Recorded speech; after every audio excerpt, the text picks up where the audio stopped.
Debout!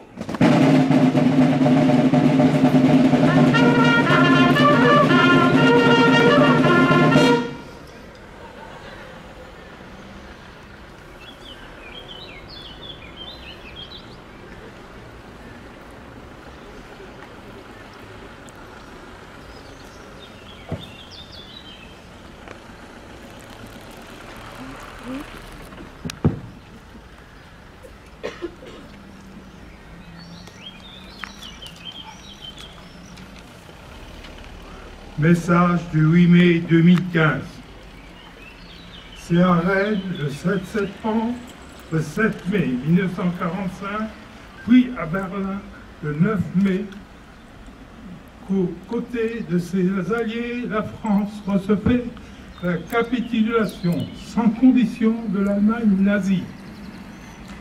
Un seuil prenait fin en Europe, dans un océan de douleur, de deuil, de destruction, le deuxième conflit mondial du XXe siècle, avec des dizaines de millions de victimes civiles et militaires, 5 ans de guerre, plus de 4 années d'occupation, avaient dans de nombreuses régions transformé notre pays en champ de ruines, un tissu industriel détruit, une économie moribonde, dû au pillage pratiqué par l'occupant.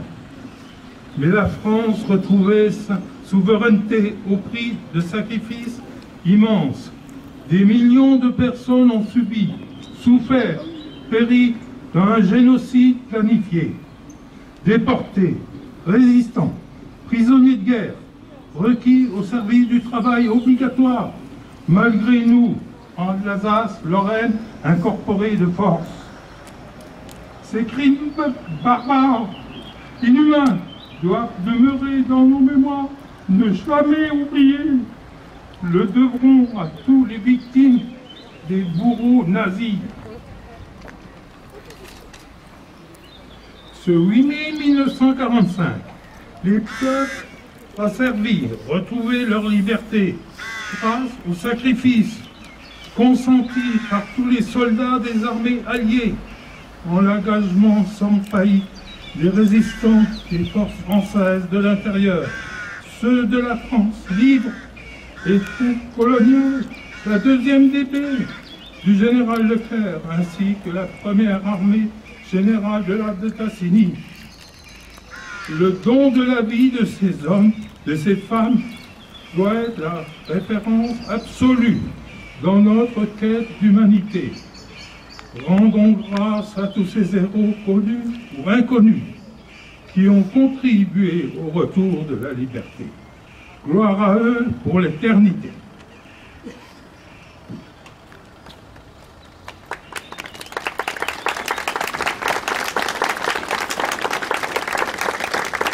Repos!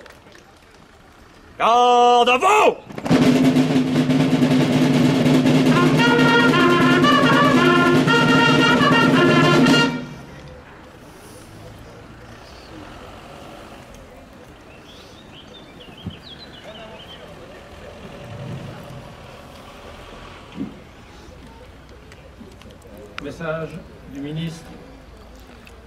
Message de M. Jean-Marc Todeschini, secrétaire d'État auprès du ministre de la Défense, chargé des anciens combattants et de la mémoire.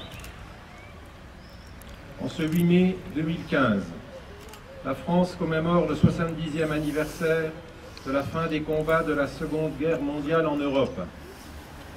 Ces combats avaient commencé près de 5 ans auparavant. 5 longues années de privation, de souffrance, d'exaction, de massacres, durant lesquels l'Europe fut mise à feu et à sang sous le joug nazi. Des populations asservies, d'autres exterminées. Aujourd'hui, la France se souvient de toutes celles et de tous ceux qui ont souffert, des familles condamnées à quitter leur terre, des victimes des bombardements, des prisonniers de guerre, des internés, des déportés. La France se souvient aussi de toutes celles et ceux qui contribuèrent à la victoire que nous commémorons aujourd'hui. Toutes ces femmes et tous ces hommes auxquels nous devons d'être libres, tous ceux qui, aux heures les plus sombres de notre histoire, ont choisi, au péril de leur vie, d'embrasser la résistance. Certains rejoignirent les rangs de la France libre pour continuer le combat aux côtés des Alliés, portant haut, d'Orient en Europe, en passant par l'Afrique, les trois couleurs nationales.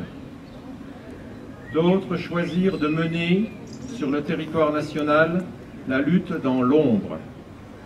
Des gestes isolés qui, dans un même élan et guidés par un idéal de liberté que ces femmes et ces hommes avaient en partage, formèrent ensuite des mouvements et réseaux de résistance.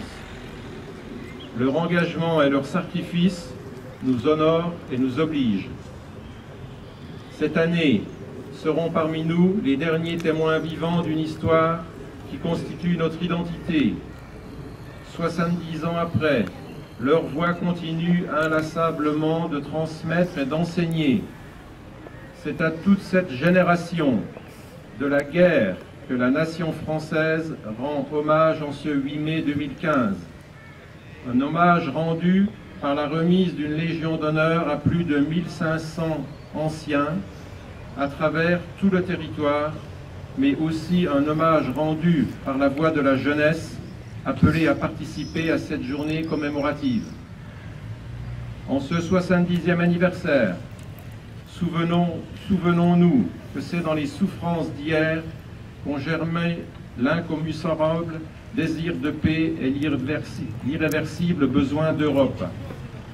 Souvenons-nous que c'est sur les ruines de cette guerre et au lendemain du traumatisme que fut la découverte de la Shoah, que les peuples trouvèrent la force de construire l'Europe. Souvenons-nous enfin de ce que nous devons à cette jeunesse sacrifiée par la guerre et à cette génération de combattants et de résistants qui rendirent à la France sa liberté et sa fierté. Nous leur devons en réalité plus que la liberté, nous leur devons la paix, celle qui intervient au lendemain de la capitulation des armées nazies le 8 mai 1945. Elle paraît être une évidence, elle est pourtant une valeur inestimable dont cette journée nationale nous rappelle le prix et la fragilité. Je vous remercie.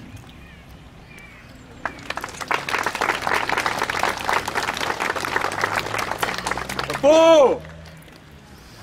Garde à vous!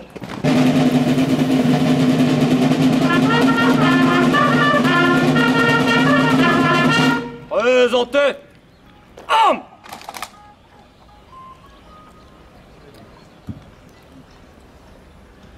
Pour le dépôt de gerbes, dans l'ordre, la première gerbe va être déposée par les médaillés militaires. La seconde gerbe sera déposée par les anciens combattants. La troisième gerbe sera déposée par M. Bartella, consul de Pologne à Nancy, et par le général Chekwas du corps européen à Strasbourg. La dernière gerbe sera déposée par M. Bernard-François Jaumer, accompagné du colonel de Kermadec, délégué militaire départemental à Metz, et du colonel Demange, commandant le CEFIM de Dieuze.